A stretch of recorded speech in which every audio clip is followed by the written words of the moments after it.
2024 really has been the year of arcade indies for me here on my channel. And if this ends up being the last one that I cover for this year, it's a heck of a way to cap off the year. I've covered several different arcade indies throughout the year and have had a lot of fun with them, but Slam and Roll brings so much more to the table than any of the games that I've covered previously.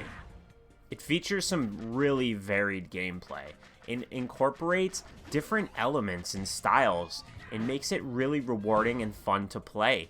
There's puzzle solving elements and action and platforming, and all of these things come together so nicely. Slam and Roll brings together all of these gameplay elements and visual aesthetic and sound and music and presents it in a way that feels both retro and modern and caters to a lot of different audiences when it comes to arcade indies. Now, the basic premise of the game is that aliens are attacking Earth's monuments, and as a bunch of different athletes with special equipment, you set out to eliminate them and recover and save these areas. Now, it features 4 different game modes. There's a tour mode, which is basically like your story mode, and this should definitely be your starting point, especially if you're playing single player. Then there's an arcade mode, and then if you complete that, there's a hard arcade mode, and then there's a chaos mode, which the chaos mode's pretty unique in that it will rotate every 10 days. So it'll have different stage combinations, and all of these modes have online leaderboards, and there's even achievements. This was the Switch version that I was playing, and it also had the achievements. So leaderboards and achievements are a welcome addition to a game like this. Now, when you start out, you only have a few different characters at your disposal, but that's okay, because as you play through, you're going to unlock more, up to a total of 12. There's even a whole bunch of cosmetic options that you'll earn, and these are hidden and kind of secret, so I'm not going to spoil the secrets in this game, and there's a lot of them, just because some players aren't going to want things spoiled before they even play the game, so I am going to respect that. So you should definitely start out with the tour mode, and this is going to have a nice little tutorial. It's going to introduce you to the mobility and the mechanics and basically how you play the game, but the fundamental of it is that you will shoot your projectiles at an enemy and it'll put them up in this like ball. Kind of think of like Bubble Bobble, right? Like you would bubble up enemies, but what's different here is then you want to slam them, and you can even ride like within them when you slam them. When you slam them, they're going to bounce around the screen a number of times, and they will slam through other enemies, and ultimately in the tour mode, you're going to try, or at least want to try, to eliminate all the enemies in as few slams as possible. And you can earn 1, 2, or 3 stars, 3 being the max. And these will come into play later because there is a whole secret world that you can unlock if you earn enough stars. But in the beginning, you might not care too much about it, and that's okay. You can always come back. There's a world select screen. You could quickly zip to any of the levels that you've previously beaten. This tour mode also saves, and it's divided up into worlds. Each of the worlds is like its own unique area, and you're going to travel like through the United States, and then maybe through South America, and all these different continents and areas. And the visuals do a great job of being varied and reflecting whatever area that you're in. There's also many different types of enemies that you're going to come across as you play through this mode. And then each world will culminate in a very challenging boss fight. Other than maybe the first 2, the boss fights are very difficult, and at points actually serve as like quite the difficulty spike. Now in tour mode, you don't have any 1-ups, so every single level that you play in tour mode, you need to beat in one try. Now sure, if you die, you can quickly retry, but you cannot respawn and continue on like you can in the arcade mode. And this can make some of the boss fights feel very difficult because taking even a single hit means starting over from the beginning. Even with that part aside, completing some of these levels, as challenging as they are, also feel incredibly rewarding. The tour mode is a great way to understand how to play this in the fundamentals, and there's honestly some intricacies to the gameplay and the best way to clear a screen and the most minimal amount of hits possible. But guess what? Figure those out for yourself, because I'm not spoiling them for you. And when you do figure them out, you're going to be like, oh, that makes sense. And then suddenly you're going to be racking up those 3 stars on as many levels as possible. But it does get pretty difficult later on, even when you do understand some of the intricacies of the gameplay. But playing through this solo was an absolute blast. And I didn't have anybody to play co-op with.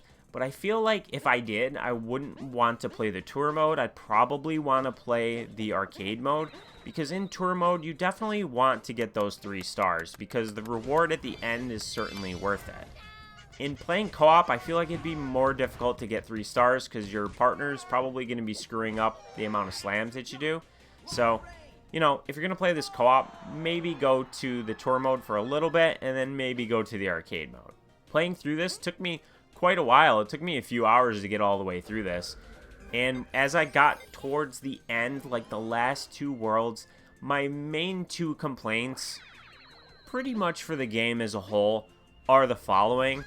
And they're both things that will be resolved in a future patch. And I know this because I did communicate my frustrations with these elements to the developer, and they let me know, like, hey, working on a patch, it'll be out in the future. So I don't have a date for you, but I can tell you that these might not necessarily be issues for you when you play, if you play this after the patch drop. And the first is when you want to return to a level and get 3 stars. And if you make a mistake, you can't quickly just pause it and hit retry level or restart level or anything like that. You have to pretty much finish the level, and then you could try again. That felt like a waste of time, so I didn't really care for that.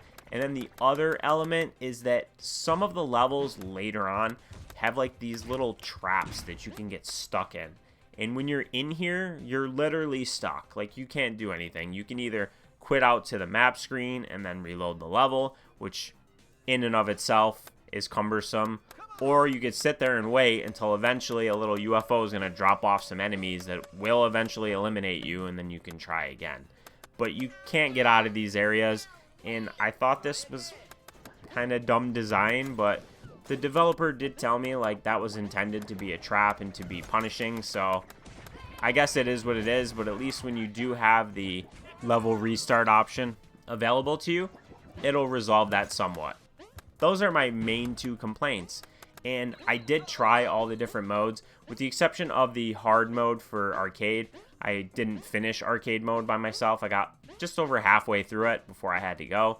So that will challenge you much more than the original arcade mode did. So if you like a challenge, you're really going to enjoy what this game has to offer, because it is quite difficult. Each of the modes you could post to the leaderboards.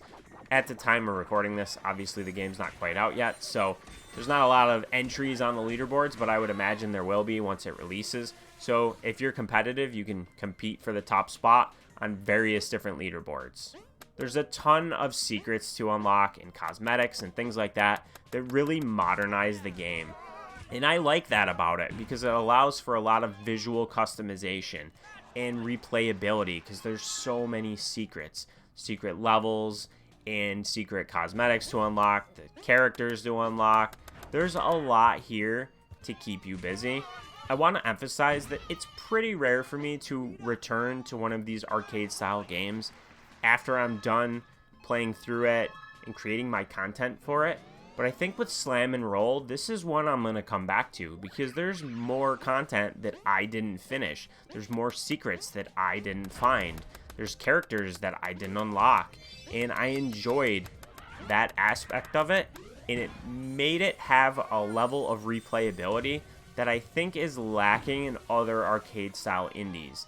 They felt more like one and done, and then each time you play it after that, it felt pretty much the same. This was just very different to me, and I loved that about it. So, Slam and Roll is an easy recommendation from me.